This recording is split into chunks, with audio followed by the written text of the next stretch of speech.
Jangan lupa subscribe YouTube channel Metro TV News dan jangan lupa nyalakan notifikasinya.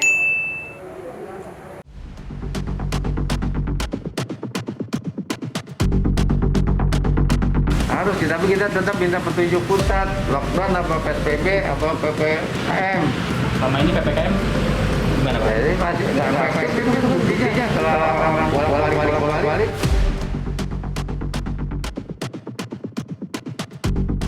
Kalau bisa dilakukan pembatasan sosial berskala besar atau katakanlah ya semi lockdown untuk hari libur terutama begitu.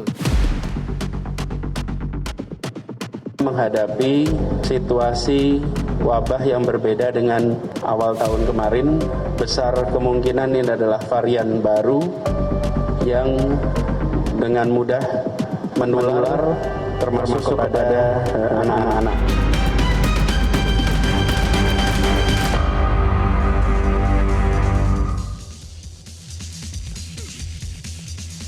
Selamat malam pemirsa, Anda menyaksikan Prime Talk Tajam Mendalam bersama saya Afiani Malik. Kasus COVID-19 di Indonesia menembus angka 2 juta kasus lebih. Sejumlah pihak pun kembali mendesak untuk melakukan lockdown atau penguncian wilayah sebagai solusi atas lonjakan COVID-19 yang terjadi sebagai imbas libur panjang Lebaran. Meski begitu, wacana penguncian wilayah sulit diterapkan di Indonesia saat ini lantaran jaminan sosial negara belum cukup untuk mengakomodasi kebutuhan seluruh masyarakat. Salah satunya adalah Jawa Barat. Dulu sudah disepakati yang namanya lockdown itu bahasa Indonesianya adalah PSBB ya, pembatasan sosial berskala besar. Jadi istilah PSBB ini harus dibarengi dengan kesiapan pangan, sembako dan lain-lain kepada mereka yang tidak bisa melakukan WFH. Dan kami dari Jawa Barat anggaran memang sudah tidak ada, jadi kalaupun itu diadakan kepastian dukungan logistik dari pusat harus betul-betul sudah siap, baru kami akan terapkan di Jawa Barat. Dan pemirsa, hal yang sama juga disampaikan Gubernur Daerah Istimewa Yogyakarta, Sri Sultan Hamengkubuwono ke-10 yang menyatakan tidak sanggup untuk menanggung semua biaya kebutuhan masyarakat. Mudah mengatakan lockdown, saya kemarin bilang begitu, karena pengertian lockdown itu totally close. Orang jualan nggak ada, yang buka hanya apotek sama toko obat, ya apotek, toko obat atau supermarket, yang lain tutup. Pemerintah ganti duit untuk masyarakat, ganti untuk makan. Nah kalau kita kan nggak kuat. Tapi bukan karena tekanan pusat gitu, apanya? Lockdown itu. Nah, pusat kan keseimbangan kesehatan sama ekonomi, berarti bukan lockdown. Dan oleh karenanya, Ketua Satgas Penanganan COVID-19 Gadip Warsito menegaskan PPKM Mikro masih efektif mengendalikan COVID-19 dengan catatan penegakan protokol kesehatan dan pengendalian mobilitas masyarakat. COVID-19 pernah mengalami penurunan sebelum melonjak pasca Lebaran. Oleh karena mobilitas masyarakat dalam rangka liburan panjang yaitu Lebaran, kemudian juga kedisiplinan masyarakat yang menurun terhadap prokes, dan yang ketiga terindikasi ada varian baru yang masuk ke wilayah kita, sehingga inilah yang mengakibatkan lonjakan itu.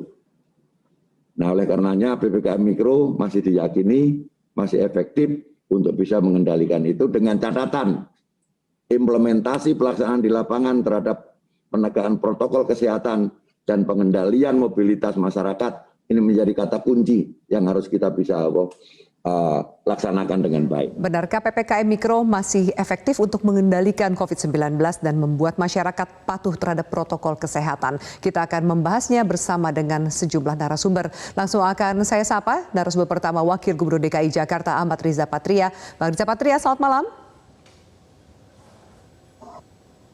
Semua narasumber dan pemirsa Metro TV.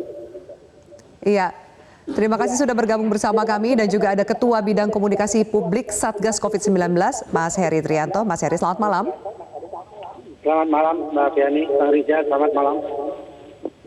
Ya, terima kasih sudah bergabung dan juga hadir epidemiolog dari Griffith University, Kang Diki Budiman. Kang Diki, selamat malam. Selamat malam Mbak Ovi dan Pak Wagub dan semua narasumber. Iya, baik. Dan satu lagi hadir juga sosiolog dari Universitas Indonesia, Mas Imam Prasojo. Mas Imam Prasojo, selamat malam. Selamat malam. Baik, Bapak-Bapak terima kasih sudah bergabung bersama saya di Prime Talk dan kita akan langsung bahas terutama strategi yang efektif dalam mengendalikan lonjakan COVID-19. Saya akan bertanya kepada Wagub DKI terlebih dahulu, Bang Riza Patria. Bang Riza Patria, ini PR atau pekerjaan rumah dari DKI Jakarta besar sekali. Salah satu yang menyumbang angka kematian tertinggi, beberapa kali mencatat rekor penambahan kasus positif tertinggi. Rumah sakit dan tenaga kesehatan juga sudah mulai kewalahan kalau kita tidak bilang menuju ke situasi kolaps. Dengan PPKM Mikro, penebalan PPKM Mikro yang dilakukan, apa yang membedakan dengan PPKM Mikro sebelumnya mengingat situasi lonjakan hari ini? Ya, memang di DKI Jakarta terjadi peningkatan yang signifikan. Mungkin di dalam perjalanan COVID ini angka yang tertinggi di hari kemarin yaitu 5.582. Bahkan dari angka tersebut ada 4% itu balita yang meninggal dan 16% itu anak-anak usia 0 sampai 18 tahun. Ini salah satu penyebabnya diantaranya karena ada varian baru dan lain-lain. Kemudian yang kedua yang ingin kami sampaikan, memang beberapa penyebab diantaranya adalah DKI Jakarta seperti sejak awal kami terus melakukan peningkatan 3T, testing, tracing, dan treatment. Testing kami sudah lebih dari 10 kali lipat dari standar WHO. Inilah cara kami mempercepat mengendalikan menangani COVID dengan cara mengidentifikasi masalah yaitu melakukan testing, kemudian testing dan treatment. Kedua, memang ini disebabkan karena ada varian baru, VOC dari India, Afrika Selatan dan Inggris. Kemudian yang ketiga, memang sejak tanggal 31 Mei yang lalu kita sudah membuka batasan atau sekat-sekat yang sebelumnya kita berlakukan di perbatasan dari Jakarta luar Jakarta, sehingga arus balik mudik sangat besar mulai dari 1 Juni hingga hari ini, sehingga baru seminggu terakhir ini kita menerima dampak daripada interaksi mobilitas sekalipun dan sekaligus juga banyaknya imigran atau orang dari luar negeri yang datang ke Jakarta melalui pesawat dan pelabuhan. Ya, Bang Riza, 90% keterpakaian tempat tidur di Jakarta sudah terjadi dan 81% pemakaian ICU. Dari data yang Anda miliki, seberapa kuat daya tahan rumah sakit dan juga tenaga kesehatan kita? Ya, memang kami dari Dinkes dan Prof sudah membuat kajian dan analisa. Memang di akhir Juni ini angka yang kritis. Kita khawatir ketersediaan daripada tempat tidur terlampaui dari jumlah pasien COVID. Namun demikian, kami sudah menyiapkan dan mengantisipasi tempat isolasi mandiri, diantaranya adalah di Wisma, di Gria, kemudian di Rusun yang sudah kami siapkan, tidak kurang dari 9.084 tempat tidur yang sudah kami siapkan. Dan ini mudah-mudahan dalam rangka mengantisipasi tempat-tempat bagi pasien COVID yang OTG. Kemudian juga kami juga terus berkoordinasi dengan Kementerian Kesehatan, kemarin juga kami rapat, kita akan menambah lagi dari jumlah yang sudah kita tingkatkan dari 106 menjadi 140 rumah sakit rujukan, kita akan tambah lagi dengan rumah sakit yang ada di Jakarta.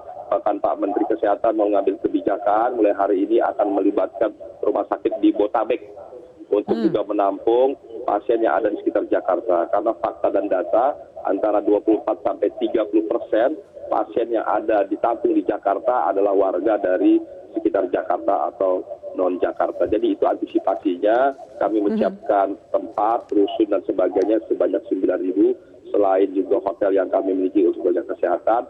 Kemudian juga bekerjasama dengan pemerintah pusat menyiapkan rumah sakit di sekitar Jakarta, kemudian juga menjadikan tambahan tempat tidur dari rumah sakit yang ada, rumah sakit vertikal yang dimiliki oleh pemerintah maupun swasta. Dan juga menambah tenaga kesehatan. Artinya kami mengupayakan terus berbagai fasilitas yang ada untuk menunjang penanganan COVID di Jakarta. Baik, Kang Diki, saya akan ke Anda. Belajar dari kasus libur Natal dan Tahun Baru, puncak lonjakan itu baru terjadi sekitar 1 bulan setelah hari terakhir liburan. Dan bagaimana dengan situasi ini pasca Lebaran dan kemudian adanya varian baru dari COVID-19? Apakah kita sudah mencapai puncaknya atau masih menunggu gelombang berikutnya, Kang Diki? Kita menuju puncak pada akhir Juni ini, namun tadi sudah disampaikan Pak Wagub, kita menghadapi ancaman lain, yaitu adanya varian Delta, yang dimana kalau saya bisa gambarkan, kalau varian Alpha yang disebut di Inggris itu sekarang mendominasi, nah yang Delta ini lagi mau naik gitu, sehingga kita menghadapi dua potensi lonjakan, yaitu di akhir Juni ini, bahkan nanti ada sampai di pertengahan Juli atau sampai akhir Juli. Jadi ada masa kritis kita sampai akhir Juli. Jadi yang artinya situasi yang saat ini belum yang terburuk. Nah, itulah sebabnya salah satu yang melatar belakangi kenapa saya juga mendorong bukan harus segera melakukan lockdown atau PSBB ya, tapi kita harus siapkan strategi darurat ini.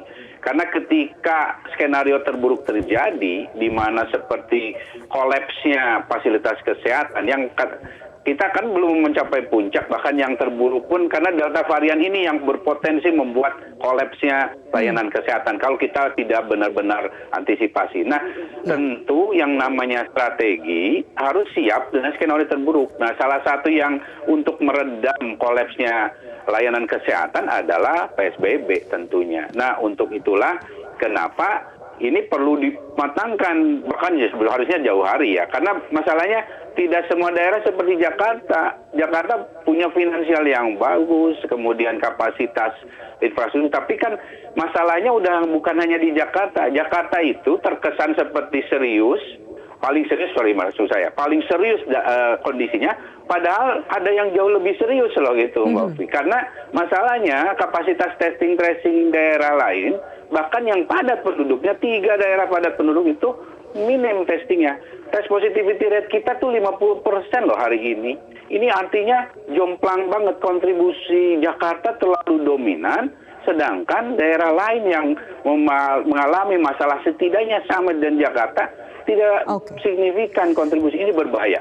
Kang Diki, ketika Anda mengatakan harus menyiapkan skenario terburuk bahwa ini belum mencapai titik puncak dari kondisi terburuk yang bisa dihadapi, haruskah kita lockdown dengan berbagai alasan meskipun sejumlah kepala daerah mengatakan tidak ada dana untuk mengakomodasi kebutuhan masyarakat, atau cukup dengan PPKM Mikro yang saat ini sedang dilaksanakan? Pertama saya harus sampaikan bahwa PPKM Mikro sebetulnya dari data yang ada, bahkan kemarin saya diskusi dengan UI ya, tidak efektif. Jadi kalau bicara efektivitas satu intervensi adalah bagaimana dampaknya dalam menurunkan angka reproduksi. Itu selalu kalau dalam pandemi. Dan PPKM Mikro ini sesuai juga dengan data yang disampaikan Mahadata UI dan juga dari saya ya sama, tidak signifikan efektif dibandingkan PSBB gitu. Tapi bukan berarti saat ini harus kita melakukan PSBB, karena begini, PSBB ini pun atau lockdown ini harus disiapkan matang, karena masalahnya sekali lagi udah tidak hanya di Jakarta gitu, Jawa ini hampir sama semuanya. Jadi kalau hanya Jakarta saja atau Jawa Barat saja tidak signifikan. Nah, oleh karena itulah ada faktor timing, ada faktor durasi dan dosis yang harus dilakukan dengan tepat gitu. Jadi itu masalahnya saat ini, Mbak Ovi. Jadi urgensinya sebetulnya ya sudah kalau dari indikator epidemiologi saat ini. Harusnya? Tapi kan ini ada pertimbangan lain pasti dari pemerintah, ongkos. Karena gini, di Australia sudah ada perhitungan ongkos lockdown per hari itu 1,7 juta dolar per hari. Per minggu sekitar 1,3 miliar dolar. Tapi lockdown 1 bulan itu menyelamatkan sekitar 50.000 tahun kehidupan. Yang artinya setara dengan, singkatnya, dengan 5 miliar dolar. Jadi dalam sebulan. Artinya sebetulnya ini keuntungan, kalau dari sisi ini kan, kalau karena bicara finansial saat ini, itu sebetulnya ya tidak ada ruginya gitu melakukan lockdown itu, karena kita menyelamatkan begitu banyak nyawa. Jiwa. Namun pemahaman inilah yang masih saya kira belum seragam, dan termasuk dalam hal ini kita perlu respon yang sama di setiap daerah gitu, bukan hanya 1-2 daerah. Oke, baik. Saya akan minta tanggapan dari Mas Imam Prasojo dan kemudian juga Mas Heri usai jeda, termasuk juga ada pilihan semi lockdown. Apakah itu mungkin dilakukan? Tetaplah bersama kami.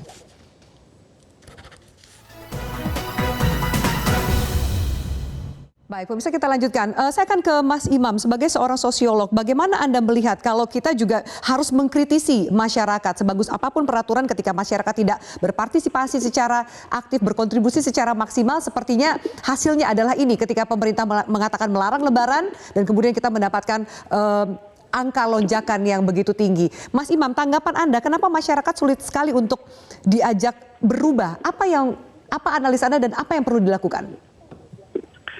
Ya, kita ini memang kelihatannya sebagai bangsa, jalur belajarnya itu, istilah bahasa Inggrisnya itu learning the hard way. Jadi belajar dengan cara yang sulit. Jadi harusnya kita tentu banyak pilihan ya, dengan melihat kasus yang terjadi di India misalnya ya, kita ada pilihan ya dengan melakukan hal-hal yang jangan sampai pandemi ini menjadi seperti yang terjadi di India. Tapi rupanya learning the hard way itu saya khawatir kita baru sadar kalau sudah ada musibah. Kita baru sadar sepenuhnya kalau sudah antrian pasien itu tidak tertampung. Kita baru sadar kalau kita itu menjadi kebanjiran orang-orang yang harus ditolong dan ada di samping kita. Nah, ini yang sesuatu yang menurut saya harus jangan sampai ini terjadi. Apalagi kalau terjadi kompleks emergency ya. Jadi emergency yang sifatnya darurat kompleks. Ini tidak hanya sekedar masalah kesehatan, tapi bisa melumpuhkan di semua lini. Nah, kalau hal ini terjadi, baru kita menyesal. Nah, oleh karena itu ini sebetulnya kita masih ada celah untuk melakukan upaya-upaya pencegahan secara bersama. Tidak mungkin pemerintah itu mengatasi ini sendiri. Nah, oleh karena itu saya kira ini kan sebentar lagi akan ada Idul Adha. Apa salahnya kita bangkitkan panitia-panitia Idul Adha di masjid-masjid untuk merespon, karena setiap tahun kita ada panitia Idul Adha ya di setiap komunitas. Ini Pak Riza. Untuk merespon apa, Mas Imam? Kalau Anda katakan tadi mungkin kita baru sadar, sepertinya menurut saya kalau kita lihat tayangan di layar kaca, belum semuanya sadar bahwa kemudian misalnya yang terjadi di jembatan penyekatan di Suramadu, banyak warga Madura yang merasa terdiskriminasi dan kemudian mereka protes karena dilakukan penyekatan untuk melakukan testing dan tracing lebih jauh. Ya, kalau ada tadi PPKM mau diberlakukan kan, tentu kan ada hambatan-hambatan ekonomi. Ya, orang yang tadinya beraktivitas ekonomi menjadi terhambat. Nah, siapa yang bisa menjamin pemerintah kekuatannya terbatas? Apakah terus kemudian masyarakat tidak dihitung bahwa kita juga punya kekuatan? Kita bisa ikut urunan, masalahnya kemana? Kita mau urunan. Nah, kalau Idul Adha, Idul Fitri, ada panitia-panitia itu terbentuk tanpa ada perintah. Kenapa nggak itu dibangkitkan? Sehingga di antara kita ini pasti maulah untuk urunan. Nah, tetapi pengorganisasian seperti itu tidak dihitung. Sehingga kekuatannya hanya dihitung dana-dana pemerintah. Kita tahu kekuatan kita tidak di situ. Tidak hanya pemerintah semata. Nah, terus kemudian untuk upaya mendorong perilaku agar disiplin. Jangan hanya polisi, Satpol PP, tentara. Tokoh-tokoh masyarakat di setiap komunitas. Kapan itu difasilitasi, dibangkitkan? Saya kira kalau itu kerja-kerja seperti itu betul-betul serius, kita bisa mencegah bencana yang lebih besar. Apalagi sekarang begitu kasat mata, ya, bencana ada di depan mata. Oleh karena itu mudah-mudahan tinggal strategi kita yang lebih tepat. Ya, kita tidak bisa membandingkan dengan negara-negara maju. Masyarakat kita kalau tidak difasilitasi, tidak diberi ruang, tentu mereka juga akan sulit berpartisipasi. Oke, baik. Ya, catatan yang baik. Mas Heri, dari Satgas, apa tanggapan Anda? Apakah kemudian apa yang bisa dilakukan supaya partisipasi masyarakat, kesadaran mereka meningkat? Kita sudah hampir 1,5 tahun ini menjalani masa pandemi dan akhirnya lonjakan sempat landai, tapi kemudian lonjakan itu terjadi. Bagaimana terus menyuarakan soal disiplin protokol kesehatan kepada masyarakat dan juga bahaya dari COVID-19? Ya, Mbak Alfiani, dalam menangani pandemi yang sudah 1 tahun lebih ini tidak ada pilihan lain buat kita semua untuk berkolaborasi. Pemerintah itu hanya salah satu faktor lah di samping faktor-faktor lain yang juga harus secara bersama-sama kayak gitu. Dan berbagai macam kebijakan yang dilakukan dari PSBB, kemudian PPKM skala mikro, kemudian sekarang pengetatan PPKM skala mikro dan pembatasan kegiatan masyarakat di kabupaten dan kota yang mulai berjalan hari ini, itu substansinya adalah memang mengendalikan mobilitas masyarakat gitu, mengendalikan pergerakan masyarakat atau membatasi.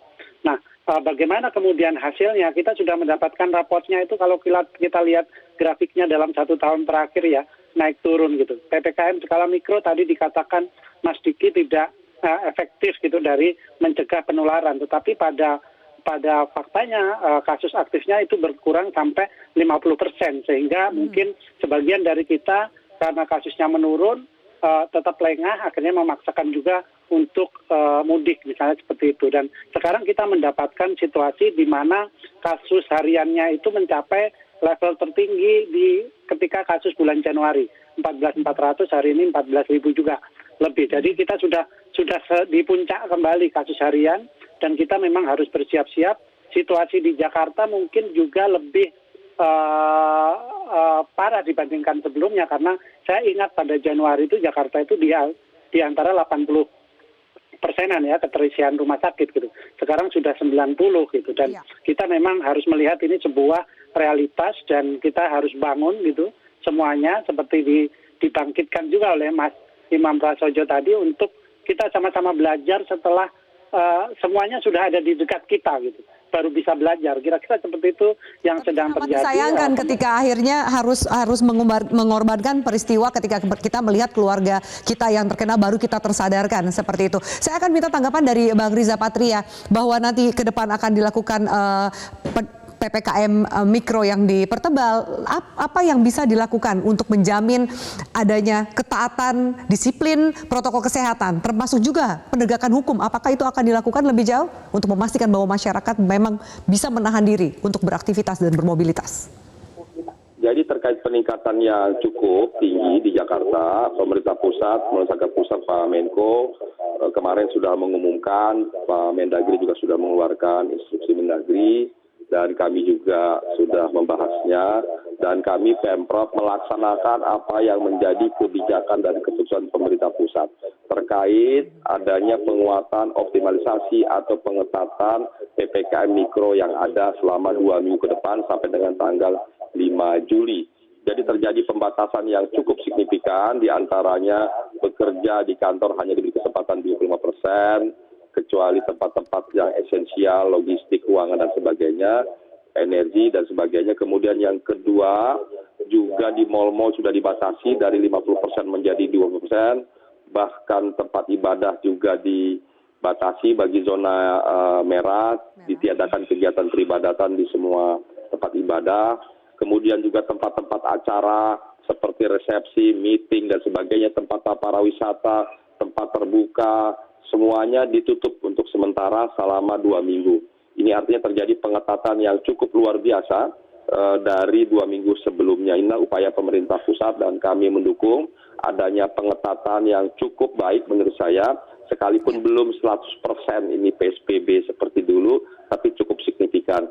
Kemudian juga diikuti dengan upaya daripada pengawasan yang melekat. Bekerjasama dengan Kodam dan Polda dan sejajaran kami, Satpol PP melakukan pengawasan, penindakan, dan juga pemberian sanksi kepada semua masyarakat yang tidak menggunakan masker, dan badan usaha, restoran, hotel, apapun, semua. Jadi tempat-tempat hiburan juga ditutup, bioskop ditutup dan sebagainya. Jadi saya kira selain upaya tadi pencegahan dan upaya peningkatan fasilitas, upaya pengetatan dilakukan, juga upaya pengawasan dan penindakan juga ditingkatkan. Bahkan kita juga menyiapkan berbagai sarana lainnya. Baik, terima kasih Bang Riza Patria untuk waktu Anda, diskusi kita di Prime Talk, dan pemirsa kami akan lanjutkan pembahasan ini sesaat lagi. Ada statement yang menggelitik, mungkin sebuah kritikan yang menyebut bahwa yang ada di Indonesia yang terjadi adalah herd stupidity, bukan herd community. Saya minta tanggapan dari para narasumber usai jeda berikut ini.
Pemirsa, informasi yang tadi Anda saksikan memberikan gambaran apa yang terjadi dari penanganan corona per hari ini.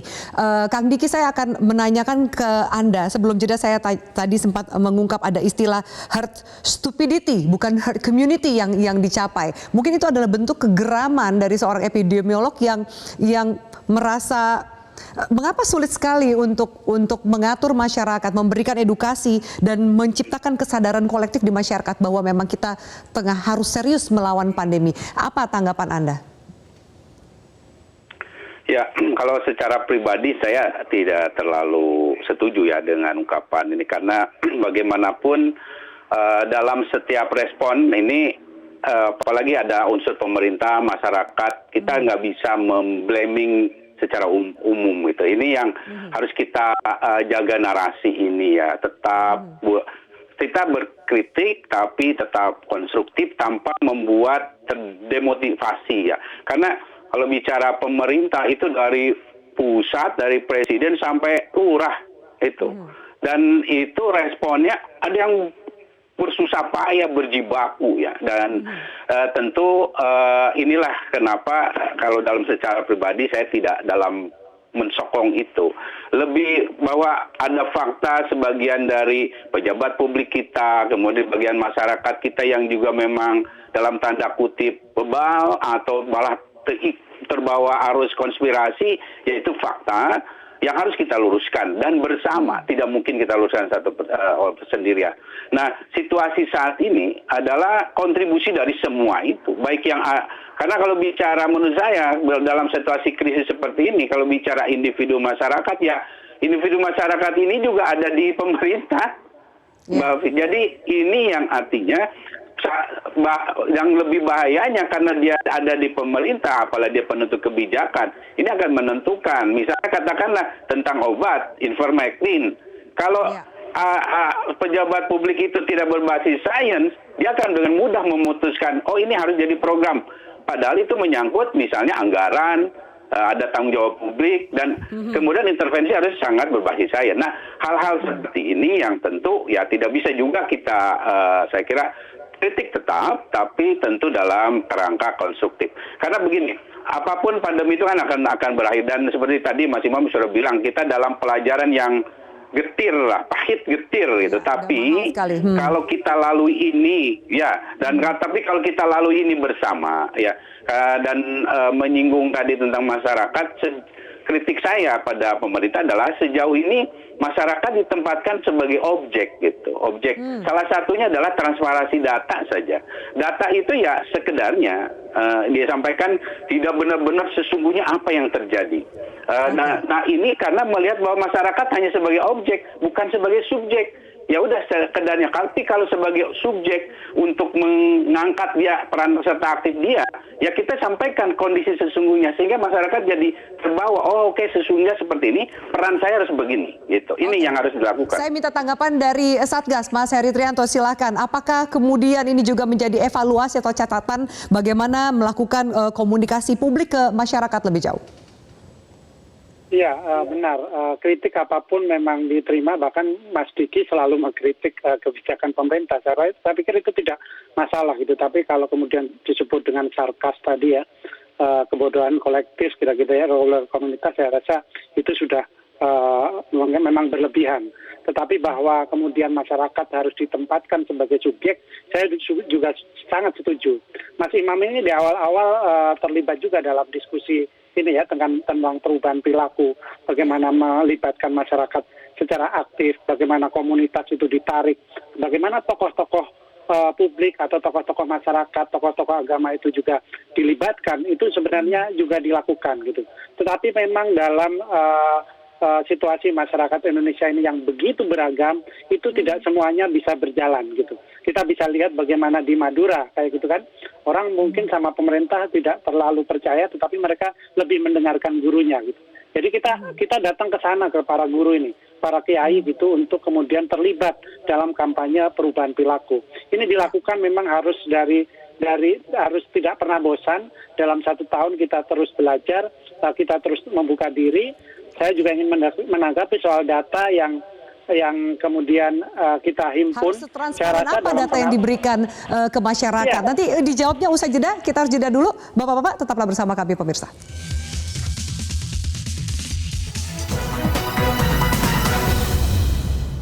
Baik pemirsa, melanjutkan Mas Heri tadi pertanyaan sebelum kita jeda, lalu sedetail apa harusnya atau strategi dari Satgas sehingga masyarakat bisa membangun kesadaran kolektif dan kemudian berpartisipasi secara aktif untuk penanganan kasus COVID-19 ini? Ya, sebenarnya sistem untuk pelaporan itu sudah dibangun, sekarang sudah tersedia dalam PPKM skala mikro ini, sehingga tingkat RT itu sudah bisa melaporkan kondisinya secara real. Tetapi memang dari sisi jumlah RT yang melaporkan itu masih sangat terbatas. Makanya datanya ada di tingkat lebih tinggi lagi, di kabupaten kota yang tersedia sekarang, dan memang data yang terkumpul sekarang menurut saya itu sudah cukup mewakili, kendati tidak sempurna. Memang ada delay data di sejumlah daerah itu terjadi, tetapi pada dasarnya itu bukan untuk menutupi, tetapi memang ada kendala teknis menyangkut kapasitas pelaporan maupun teknologi juga yang kadang juga terhambat. Jadi data itu kita buka-buka saja semua masyarakat bisa Jadi tidak ada mengupdate yang juga. ditutupi sehingga masyarakat bisa Tidak menerima ada. itu secara transparan. Sama. Oke. Yang diterima di situ, yang di kita juga sama, nggak ada double data.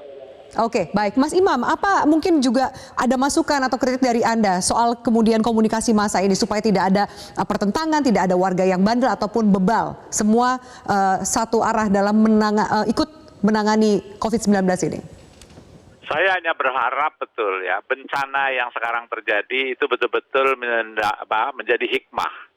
Ya, jadi orang kita bisa merenung yang tadinya melakukan kontra narasi, ya menolak terhadap apa yang selama ini dianjurkan untuk menjaga jarak, pakai masker. Nah, ini dia merenung. Harusnya ada perenungan yang mendalam. Tetapi untuk pemerintah, saya kira sejak awal sebetulnya partisipasi publik itu satu konsep yang sangat disepakati. Cuma sayangnya tidak dibiayai untuk mendorong atau untuk membangun gerakan partisipasi publik itu. Kalau nggak percaya tanya itu sama Mas Hari. Di Satgas itu bahkan sekarang pun menyusut itu anggarannya. Jadi ini sekalian ya, kalau memang partisipasi publik akan dibangkitkan, fasilitasi ya untuk membangun jejaring champion-champion. Nah, karena nggak mungkin mereka itu akan bergerak tanpa ada fasilitasi yang memadai. Apalagi kaitannya dengan otoritas. Buka itu otoritas, jangan hanya tergantung kepada lembaga-lembaga formal semata. Nah, tadi pada saat yang sama juga dibiayai untuk melakukan jejaring antar sesama warga. Oke, baik. Kang Diki terakhir silakan dari Anda apa yang perlu dilakukan karena yang terburuk belum terjadi. Nah, untuk merespon cepat situasi saat ini, memperkuat apa yang disampaikan Mas Imam bahwa di antara sekian strategi yang ada 6.000 setidaknya saat ini sudah diidentifikasi strategi non-pharmaceutical intervention namanya. Nah, itu semua umumnya melibatkan partisipasi aktif masyarakat. Ya. Yang itu yang disebut dengan perilaku itu berpengaruh kurang lebih 80%. Nah, 80% itu kalau dipilah-pilah itu 6.000 aktivitas loh. Nah, dari sekian itu, itu perlu peran aktif masyarakat. Nah, kemudian hal lain berkaitan dengan respon kita terhadap situasi saat ini yang berkaitan dengan potensi varian baru, sebetulnya sekali lagi selain peran masyarakat, pemerintah harus melakukan kesiapan di 3 respon. Pertama adalah sekali lagi opsi lockdown harus disiapkan. Itu harus disiapkan. Kedua, vaksinasi diperkuat. Dan ketiga adalah kembali 3T, lakukan secara setara merata sehingga kita bisa mengarah pada level transmisi yang lebih baik dan test positivity rate kita di 5% ke bawah. Baik, terima kasih banyak Mas Imam, Mas Heri dan juga Kang Diki atas waktu dan diskusi kita. Semoga menjadi masukan yang baik untuk menangani pandemi di Indonesia. Terima kasih banyak atas partisipasi Anda di Prime Talk dan pemirsa. Terima kasih atas atensi Anda. Saya akan balik undur diri. Selamat malam. Sampai jumpa. Tetap jaga protokol kesehatan Anda. Metro TV,